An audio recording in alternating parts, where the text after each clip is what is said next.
বর্ষশেষ এবং বড়দিনের আমেজে গা ভাসিয়েছেন আপামর আমজনতা। ভিড়ে জমজমাট চিড়িয়াখানা ভিক্টোরিয়া। কচি কাচারা তো বটেই, আনন্দে গা ভাসিয়েছেন বড়রাও। আলিপুর চিড়িয়াখানাতে ব্যাপক নিরাপত্তা ব্যবস্থা করা হয়েছে। ভিড়ে ঠাসা আলিপুর চিড়িয়াখানায় কলকাতা পুলিশের পক্ষ থেকে যেমন নিরাপত্তা ব্যবস্থা করা হয়েছে, তেমনি সাধারণ মানুষের সুবিধার জন্য আলিপুর চিড়িয়াখানার মেন গেটের পাশাপাশি আরও কয়েকটি বিশেষ গেটকে তৈরি করা হয়েছে শুধুমাত্র এই উৎসবের দিনগুলিতে যাতে ভিড়কে সামলানো যায়। বড়দিন ও বর্ষশেষের উৎসবের আমেজে ভিড় এবার ভিক্টোরিয়াতেও। শুধু এ রাজ্যের শহর বা গ্রামের মানুষ নন, ভিড় জমিয়েছেন ভিন রাজ্যের লোকেরাও।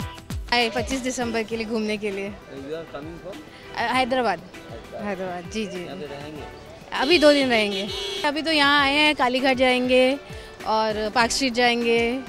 উৎসবের আনন্দ প্রাণ ভরে উপভোগ করছেন আজ থেকে আসি সবাই। তাই বর্ষ শেষে এই কয়েকটা দিন এখন পর্যটন স্থলগুলি জমজমাট। ক্যামেরায় সুবীর সরকারের সঙ্গে দেবজ্যোতি ঘোষ, কলকাতা টিভি।